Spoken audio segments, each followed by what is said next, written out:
Two rare psychic mediums. I'm Dee Hampton. Oh, two rare psychic mediums. Well done.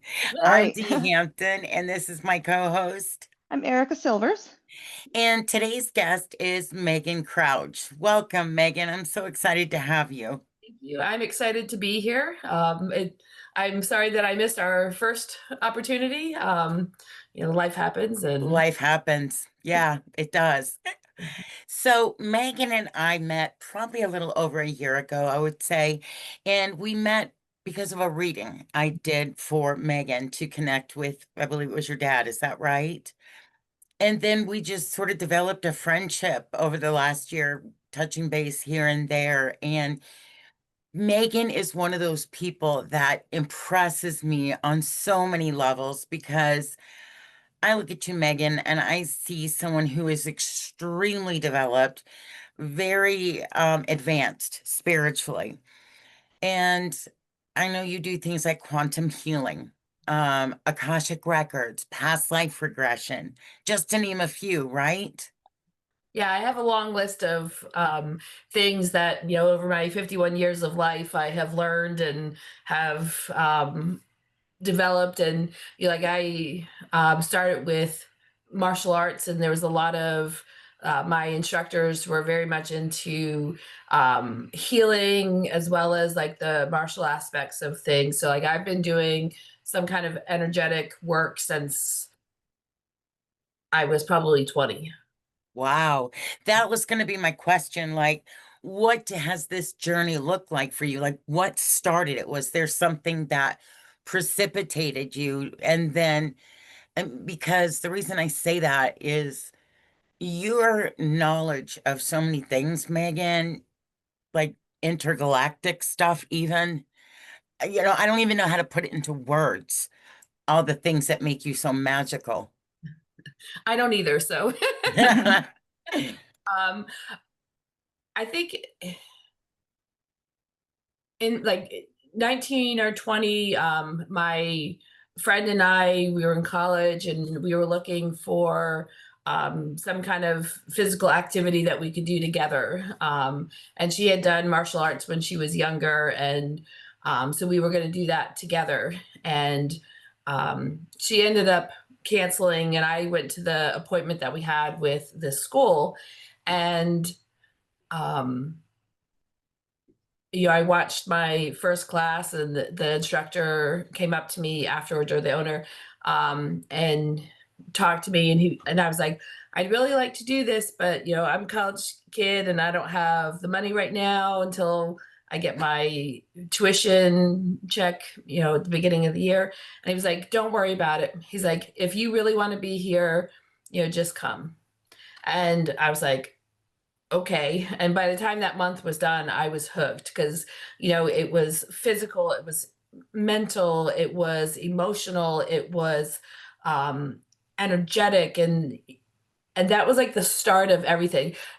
And I had experiences as a kid, with like knowing things, and like even like talking to my mom now and in her older age, like she's had gifts that like I always like I knew my grandfather had some gifts. I didn't realize my mom as well. So like there was things like throughout my childhood. I even remember like the one time like I was maybe 9, 10 years old, and something had happened, and I went to go say something to my parents, and this voice in my head said, don't say anything, they won't get it. And I just remember like kind of shutting things down at that point.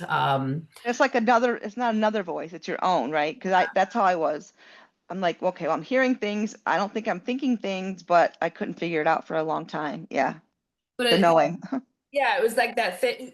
And the knowing is, it's so hard. Like when you see things, when you have like the clear, um, the visualizations, like you see it clearly. But like when you have a knowing, you don't know how you know or where it Yep. comes from. You just know Yep. things. And They're cognizant. yeah, and I remember, for a long time, um, questioning myself because it's like there's no way that I would know that stuff. Yeah. Yep. Yep. And so, that I feel like everything has been a journey to get to where I am of like, Yeah. how do I know these things? How do I develop these things? Yeah, I took my first Reiki certification, and then like all of life went to hell. And like I started this journey, the dark night of the soul. I got sick.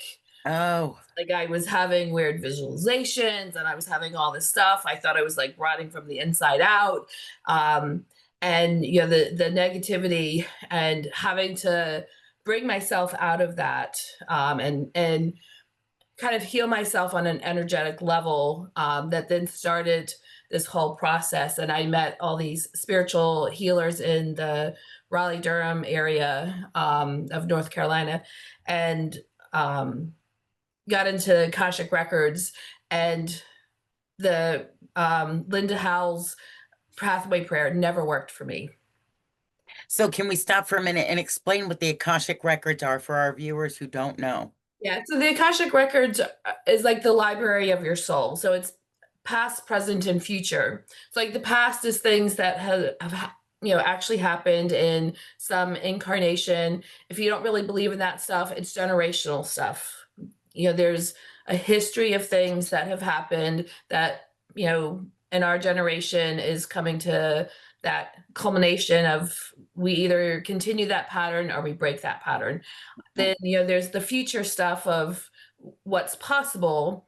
And I always tell people whenever I'm doing readings and I'm getting like future possibilities, I always say this is just it's a possibility. You could turn left tomorrow and be on a completely different path. But this is a probability based on past life and current life choices. This is a likely scenario. And so it's like the Akashic is just that library of information. We're data, we're light. Light holds codes. From a human design perspective, your unconscious is, you're programmed with that. I think it's like maybe 3 months before your actual birth. The neutrons from the sun come in and code the body with a certain level of energy. We're being constantly bombarded by light and light codes and things like that activate various things within us. So all of that is kind of the Akashic Records. How does somebody learn about the light codes? And is it the same thing as the light language? Um, it could be. That's a great question. Light language is just again, it's coded sound. So like Mhm. you can repeat the same sound over and over again in a light language and it means slightly different things. I don't know, like sometimes when light language comes through me, sometimes I have an idea, like I get a concept of like what's coming through, and sometimes I don't know. There's been other times where like I've had 3 or 4 different light languages happening, and it's almost like I'm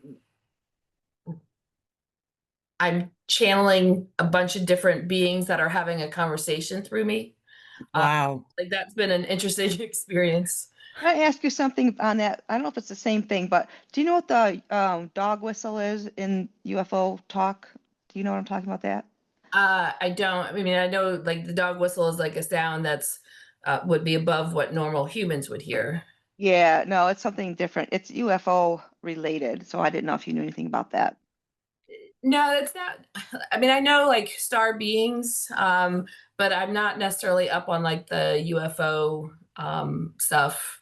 Okay. Yeah. I do know that like where I was born, up in New Jersey, there was a book that a friend of mine read a long time ago, and it was like talking about all the UFO stuff. And I'm like, hey, that's like right around where I was born. So in this journey, Megan, do you astral project, go to different galaxies, etc., or teach people how? I don't do astral projection because I've also been taught that it's a lot of times you go into like the lower realms. Mm, So like some of my well-respected mentors have, like that's something like only when you really have to go into the astral, maybe to okay. rescue somebody. So like when I've done some of my quantum healing work, like I've gone into like what ended up, like myself and the person I was guiding through, we called the Badlands. So it was Yeah. like under the earth realm, and going in and like retrieving soul fragments. Soul fragments. Yeah. But I don't, I think sometimes when I sleep, I might astral project, because there's been times like where I wake up where it's like, oh, I feel like I've been working all night. Yeah. And I've never been able to do it. And now that makes sense why, because maybe I don't need to travel there. Yeah. Yeah. And I think, I don't think there's a lot of people that should, just because most of the time where you're astral projecting into is like that lower, even if it's the fifth or the fourth realm, Fourth dimension. Yeah. where souls and things get caught Hmm. and can't move on. So you have to be really careful about doing that kind of work. Yeah.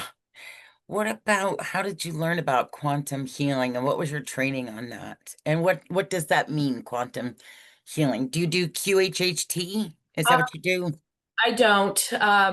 So it's the way I view it, it's somewhat similar to the Akashic record. So again, it's a field of energy that's around us that contains information. So past life, future life, current life stuff.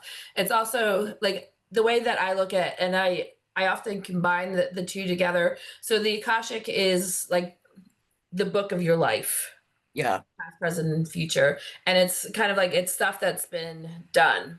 And it's like understanding maybe something from the past, so that you know why this pattern's showing up in this life. The quantum is where you can do the energetic work. So you can clear energy, you can download templates and other codes, like things that, maybe are they're things that you've learned in a past life that like you're now downloading to bring forward in this life, things that you need to know. And that's the timeline jumping as well. Yep. Yep. So Wow. Erica, I could tell you had a question. I'm just fascinated by it all because I've Oh, heard of yeah. these terms. I've, but I don't do a lot of these things at all. But do you ever have somebody that you look at them and you know they need your help or they don't want your help? I think that's everybody, or not everybody, but like I think we, I think that there, especially I do very deep work, and I always talk about like when I'm guiding people through things, especially when I'm guiding. So I can go into people's fields and do stuff, or I can guide people through their own experience. And sometimes when you're guiding people through their own experience, there's the surface layer of things, of like emotions or things like that, that are easy. Like we know, oh, I'm angry or I'm sad or whatever. But the heart of things is underneath all of that, and guiding people to that. And so it's like when you're stretching, there's that first level of resistance where you bring your leg Mhm. up and you're like, oh, okay, and you let it relax, and then you bring it up and you can go further, and you kind of keep going in that motion until you hit the dead stop of like the body's not going past this point. So it's the same with the emotional body. You're only ready to clear what you're ready to clear, and once you hit that stopping point, like that's what you were meant to release in this session. And so like taking people, I hate surface level stuff, so like really taking people to that hard stop so that they can get to the root cause of what's happening. So Is I that think with hypnosis? I can do kind of a hypnosis type style, and some of it's just helping them to open their minds to what's possible and actually enter the quantum fields and receive the information that's there, and kind of telling people, because a lot of times, and I'm sure you guys know this, like information that you guys receive, sometimes you can be really certain like that's a past life, like it plays like a movie and it seems really solid. And there's other times where it's almost like it could be cartoony, or it could be something where you're like, I don't think that this is actual past life, but it represents something from maybe a lesson, and it's being put in these terms because you can understand it in your current mind. And so I just tell people, just open yourself to what you're going to receive. Don't put any it has to be right or it has to mean anything. Just allow it to be. Whatever comes up is what's meant to come up, and it doesn't let go that it has to be something. What kind of training did you have to go through to learn how to do this, Megan? So I had Downloads? the quantum healing, or sorry, the Akashic records. And then it became a quest of how do I get myself to access the information? How do I find a pathway that works for me?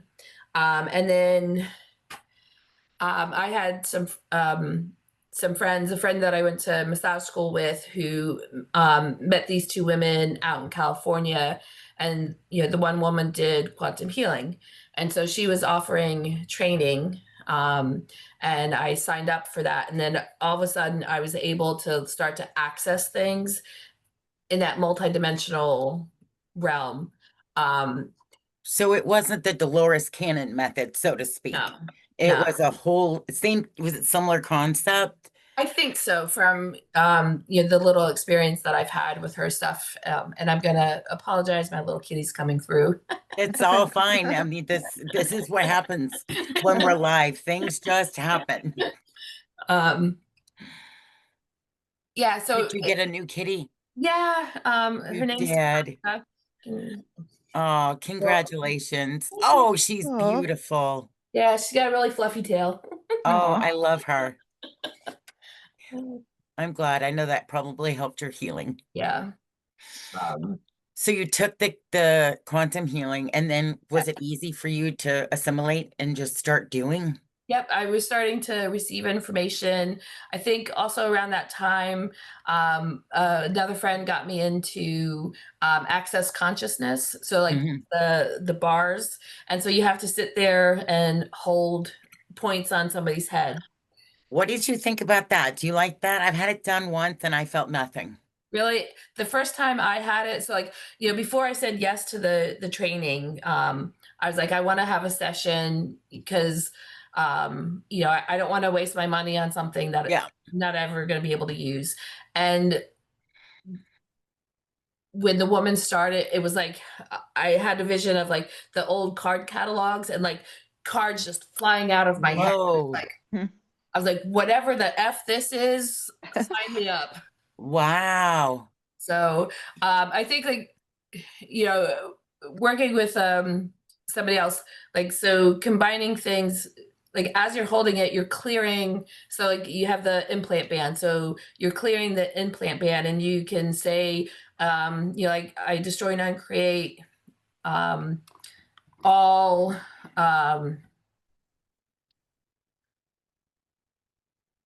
implants associated with money or any beliefs or things. And so just whatever comes to my mind, I clear that. And I think when you do that, it kind of takes the energy of the bars to a different level. And not every, I've had Reiki from people where they're like, oh my God, I'm feeling so much energy. And I'm like, I don't know what you're feeling, but I'm not. you're not doing Yeah. anything. Yeah. No, And then other exactly. And people where it's sometimes it's the practitioner, yeah. right?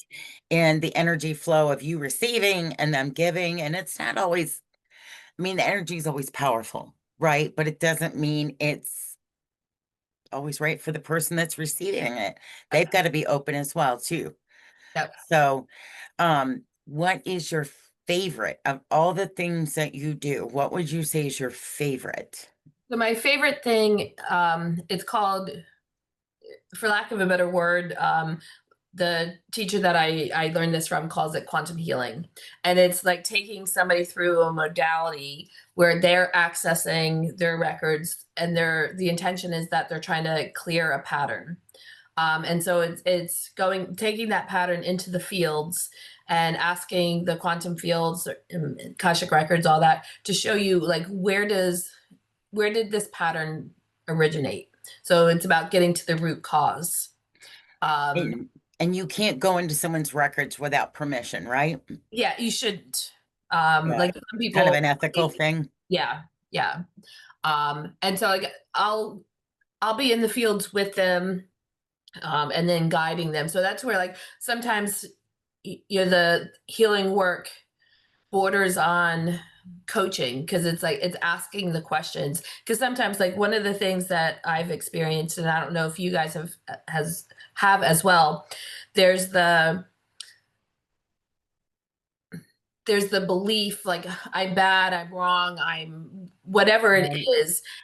And we take that like we might see a past life and it's like, oh, you know, I failed, you know, I'm to blame for what happened. And yeah, you have to ask them like, is that true?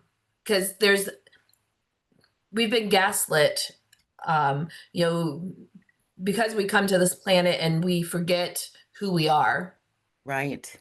You know, we're often gaslit and have been gaslit for probably hundreds of thousands of years as to who we really are. And so, you know, it's like I always put it in the terms of somebody who is abusing you, beating you up, whatever. Like they're going to tell you, "Oh, if you hadn't done this, I wouldn't have had to hit you." Right. And like kind Right. of putting the blame back on you. And so I see that a lot of times when I'm, you know, either in somebody's records or guiding them through their own experience, you know, it's that, you know, belief like I failed, you know, my tribe, my people, my whatever, my children died because of me. And it's like, Mhm. unless you actually pulled the trigger, you're not to blame. The person who pulled the trigger or actually did the killing are the ones that are to blame. Did you find I maybe I don't know if this correlates or not, Megan, but oftentimes I will find those issues trapped in the solar plexus on the physical. And even when I'm clearing it, I can feel like, whoa, this goes deep. Yeah. But I don't feel like I have the authority to bring it up to the person. Like my job is to clear it in the now. What's your take on that? My take, if we don't get to the root cause, Mm-hmm. which is, you know, a past life or, you know, a generational thing, maybe a great, Mm-hmm. great, great grandparent, Right. you know, made a vow or, you know, did something that, you know, is now coming through the generational lineage. You can look at it as, you know, we suffer illness, like diabetes runs through families, cancer, Yeah. like there's things like that. So, you know, we can look at that. So until you get to the root cause of like, why is that happening? Why do you have that energy in your solar plexus or anywhere in your body? You're going to keep having to like loop the healing. So can a practitioner cut the cord and release it, or does it have to go all the way back? I think it depends. I think there's times where like something just needs to be acknowledged, Mm-hmm. it's cleared because the person's been doing the work to clear Yeah. that energy, and it's just like it just needs to be witnessed, and it like you can just see it And in your released. body. Yeah. And then there's times where like the person needs to either experience it or you need to guide, like you need to go in for them and like they need to understand where the root cause is, Yeah. so the healing can happen. And you can look at that like, you know, getting to the root cause, you're collapsing the timeline that, Right. which is like, so there's, you know, kind of a neutral timeline. Right. Things Right. are either good or bad. There's, you know, your highest timeline where like you're in this great flow. There's not a lot of bad things Right. happening around you. And then there's like the lowest timeline where like all the bad stuff is happening. And Right. so even as you start to move towards the higher timelines, you could be carrying energy from that lower timeline that keeps showing up. And maybe it shows up in different ways, self-sabotage. Right. Um, So that's the question I think I'm asking is, okay, can you get to the timeline, and then does the client have to experience every single one, or can we wipe out the timeline, bring it forward? you can wipe out the timeline. It's again getting to the root cause. Like what is Yeah. the original point that this timeline started? And if you can get there, it's like instantaneous, Yes, people that's get where to I'm the asking. session and they're like, I don't even remember, like, Why am I here? yeah. And I like when I took myself through the experience once, it was like 2 days later, and I'm driving down the road, and you know, I'm sure you both have watched like the old Scooby Doo cartoons where like Right. there's like when they're about to solve it, there's like that little wave pattern that Yeah. goes through. It was literally like the energy moved through like that, and then like thank God I was at a stoplight. I was like, I don't know where I am. Wow. Um, where was I going? Where? And thankfully, like by the time that the light turned, I'm like, oh, okay, I know where I'm I'm at. back. Yeah. I must be doing that every day. I never know where I'm at or what I'm doing. But it was like that the timeline that I had cleared had completely collapsed out and reset itself. Amazing. I've had other healers, one guy in particular that was a close friend and I would also consider a mentor. He was doing breath work with me. Hmm. There was something that came up and he kind of collapsed a timeline in on itself, went in and like retrieved Soul fragments. from that. And then like, that night I went to bed, say maybe like 8 o'clock, 9 o'clock, something like that. Um, and then I got up to go to the bathroom and I went and checked the time and it was like 12 o'clock. I'm like, okay, went back to bed. Like heard my roommate came home, got up, checked the time again, and it was like 10 o'clock. Yikes. Yeah, I've heard of that. I've Um, heard of that. Yeah. I know it said 12 o'clock the last time I checked. In one of the worlds that you were in, it did. So like that, like the first time that happened, I've had it happen a couple other times. I was just like, I don't know what happened.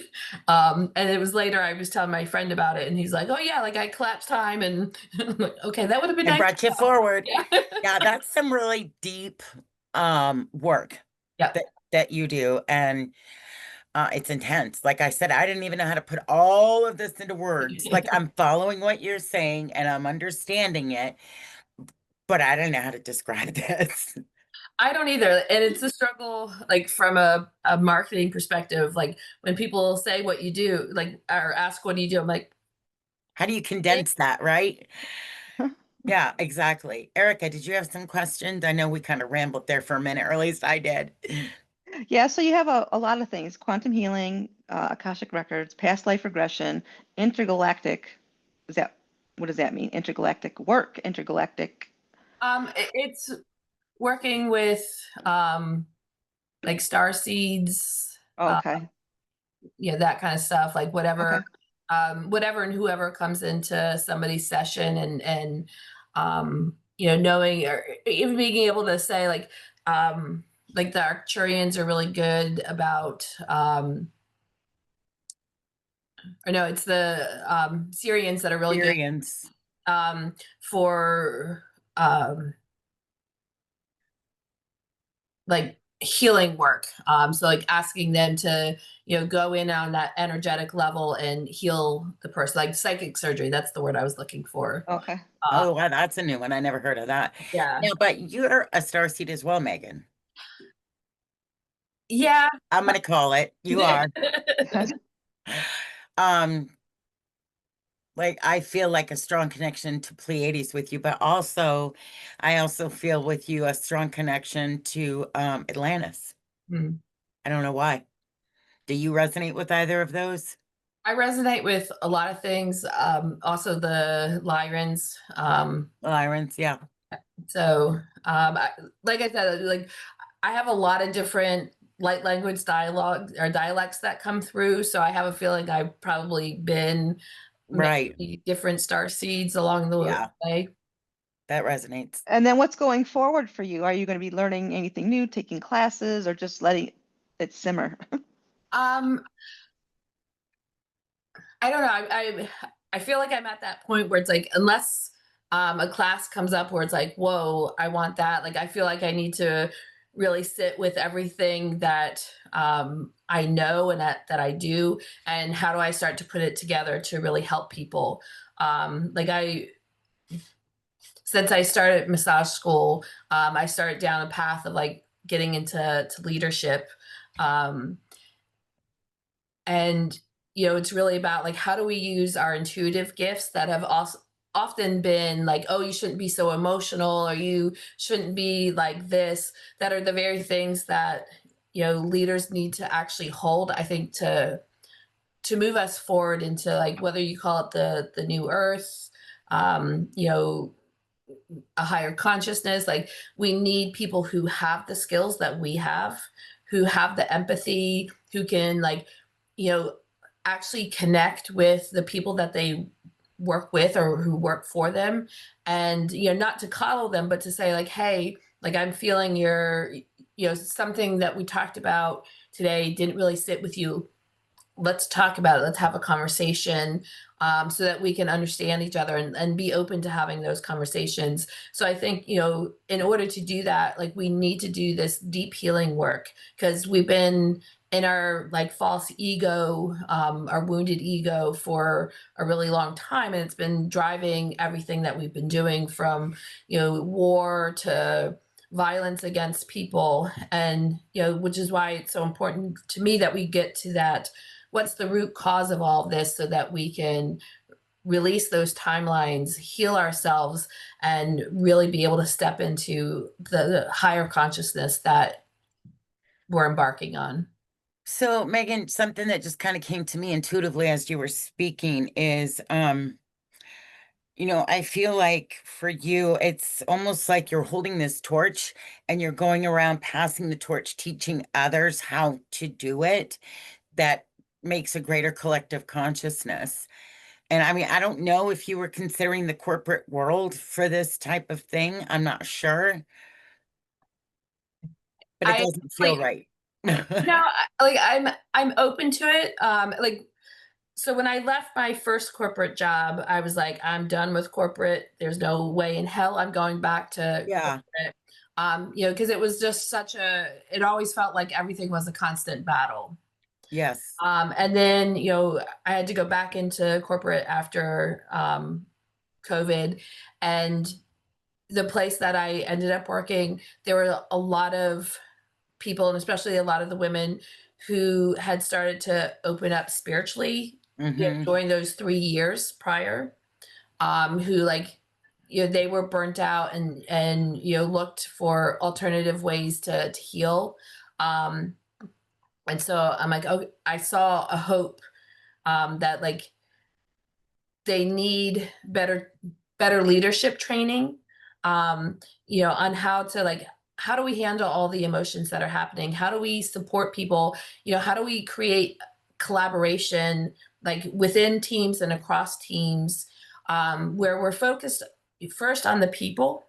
Because that's the other thing. Like, corporate is all about, like, let's burn you out, Profit. spit you out, and then we'll bring somebody in at a cheaper level. But if you actually invested in your people and you really cared about your people, you would have way more profit, more innovation, and you would be doing things that are what the world actually needs. Right. So And I think that when you left the corporate world again in February or yeah, March, it's like it catapulted you back full circle to how do I help the world heal? yeah, yep.